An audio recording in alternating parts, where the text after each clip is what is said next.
እርሶስ ስልጣኑን በመልቀቅ የመፍትሄው አካል ለመሆን አላሰቡም ወይ?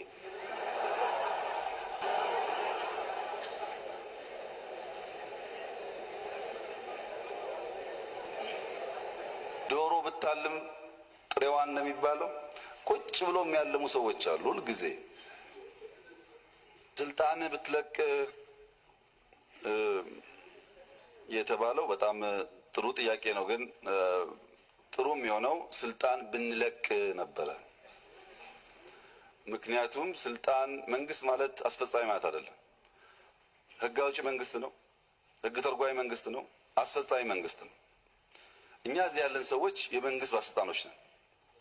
ይልቁኑ የተከበሩ አቶ ክርስቲያን ደግሞ የቋሚ ኮሚቴ ሰብሳቢ ናቸው፣ የአንድ ሚኒስቴር አለቃ ናቸው እና በጋራ ብንለቅ ቢሆን ሞር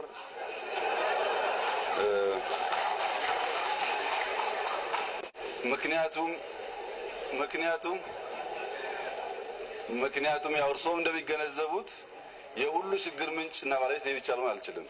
ኃላፊነት ከወሰንም በጋራ ቢሆን ጥሩ ይሆናል ብዬ አስባለሁ። በደቡብ ህንድ ሞንኪ ትራፕ የሚባል ጦጣን የማጥመድ ቴክኒክ አለ። ጦጣ እንደምታውቁት ቁንጥንጥ ናት፣ ቅብዝብዝ ናት፣ ለአደን አትመችም እና በደቡብ ህንድ ያሉ አዳኞች ጦጣን ለማጥመድ የኮኮናት ፍሬ ይሄ ቅል የሚመስለውን ፍሬ በጦጣ እጅ ልክ በቀጭኑ ይቀዱና ከውስጥ ሩዝ ያስቀምጣሉ።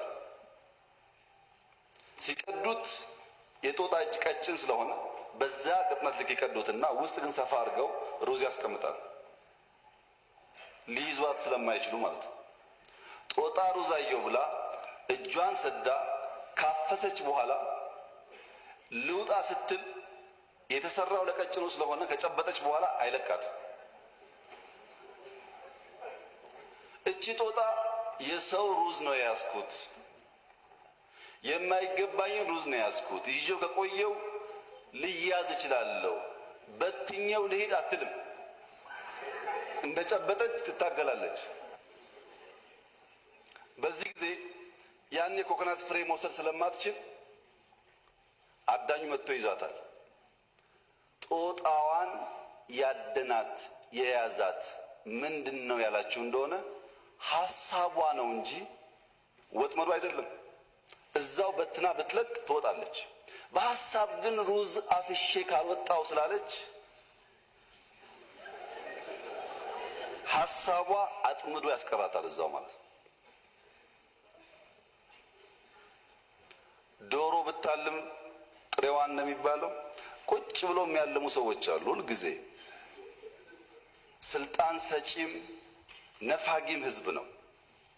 እኔና አቶ ብናልፍ ማድረግ ያለብን የተሻለ ሐሳብ ይዘን ህዝባችን ጋር መቅረብና የኔን ሐሳብ ምረጥልኝ ብለን በሰጪው ነው የምንመረጠው እንጂ በምክር ቤት ውስጥ ስጠኝ ልቀቀኝ በሚል አይሆንም ማለት ነው። ሰጪው ጋር ሐሳብ የተሻለ ይዞ መቅረብ ያስፈልጋል። ለዚህ ስልጣን በኮሮጆ እንጂ በመናጆ አያዝም ነው።